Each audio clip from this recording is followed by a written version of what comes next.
अस्सलाम वालेकुम, my name is Zikra Naureen and I am practising clinical psychologist. अच्छा, फ़ोबिया का वर्ड हम में से बहुत से लोगों ने सुना होगा, तकरीबन हर किसी ने सुना होता है। फ़ोबिया की मुख्तलिफ़ अक़साम होती हैं। तो आज इस वीडियो में मैं बात करूँगी कि फ़ोबिया हमारे ज़हन और हमारी फ़िज़िकल हेल्थ पर किस तरह से असरअंदाज होता है। फ़ोबिया पर बात करने से पहले मैं बात करना चाहूँगी एंग्ज़ायटी पर। एंग्ज़ायटी डिसऑर्डर जो है वो साइकोलॉजिकल डिसऑर्डर में से एक मतलब कि सबसे कॉमन डिसऑर्डर समझा जाता है। एंग्ज़ायटी डिसऑर्डर में एक्चुअली होता क्या है, एंग्ज़ायटी डिसऑर्डर में इंसान जो है वो बेचैनी का शिकार रहता है, उसके अंदर डर होता है, उस इंसान के अंदर खौफ होता है। इसकी सेकंड कैटेगरी है फ़ोबिया। फ़ोबिया में इंसान के अंदर किसी स्पेसिफ़िक सिचुएशन के बारे में, किसी स्पेसिफ़िक थिंग के बारे में या किसी ऐसे ख़यालात के बारे में बहुत ज़्यादा खौफ पाया जाता है, बहुत ज़्यादा डर पाया जाता है। बेसिकली फ़ोबिया हम डर या खौफ को कहते हैं।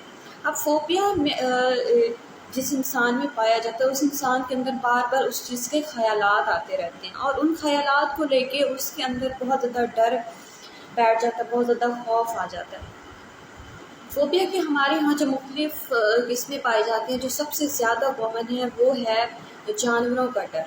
अब जानवरों का डर कैसे कुछ लोगों के अंदर जब जानवर का खौफ होता है, जैसे सांप का खौफ होता है, कुत्ते का खौफ होता है, बहुत सारे हर इंसान के अंदर डिफरेंट डिफरेंट चीज़ों का खौफ होता है। अब कुछ लोगों में इंसेक्ट का खौफ होता है, यानी कि वो लड़कियां तो मशहूर है कि उनको कॉकरोच से डर लगता है, लेकिन मेरे अंदर जो चीज़ है वो मुझे सांप से बहुत ज़्यादा डर लगता है। अब कुछ लोगों को बंद जगहों का खौफ होता है, वो ट्रैवल नहीं कर पाते किसी चीज़ में, किसी व्हीकल में वो ट्रैवल नहीं कर पाते, वो गाड़ी में नहीं बैठ सकते।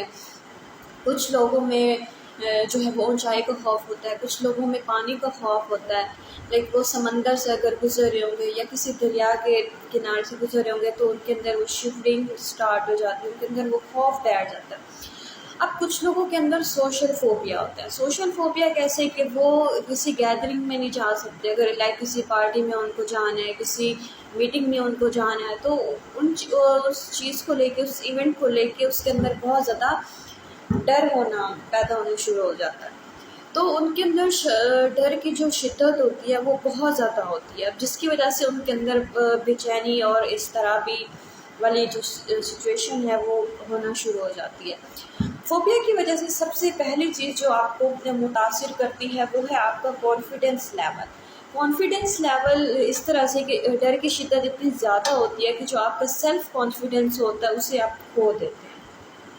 आप कोई काम करना चाह रहे होते हैं, आप वो काम करने के काबिल भी होते हैं, लेकिन डर की वजह से आप वो काम नहीं कर पाते। अब फ़ोबिया की वजह से कॉग्निटिव जो इफ़ेक्ट्स भी होते हैं और साइकोलॉजिकल होने के साथ साथ फ़िज़िकल इफ़ेक्ट भी होते हैं। अब मेंटल इफ़ेक्ट भी होते हैं। जो लोग फ़ोबिया का शिकार होते हैं उनमें कंसंट्रेशन लेवल नहीं होता, वो फ़ोकस नहीं कर पाते चीज़ों पे, वो बहुत ज़्यादा थक जाते हैं, बहुत जल्दी थक जाते हैं। अगर फ़िज़िकल सिम्पटम की बात करें तो एंग्ज़ायटी और फ़ोबिया की वजह से सबसे पहला जो सिम्पटम आता है वो होता है कि जब भी उनके अंदर डर की कैफ़ियत होती है तो उनका पेट ख़राब हो जाता है। जब भी उनको जिस चीज़ के बारे में खौफ होता है तो उनका सबसे पहले स्टमक डिस्टर्ब होता है, उनका पेट ख़राब होता है, उनके अंदर शिवरिंग स्टार्ट हो जाती है, उनका जो है वो स्टमक अपसेट होता है।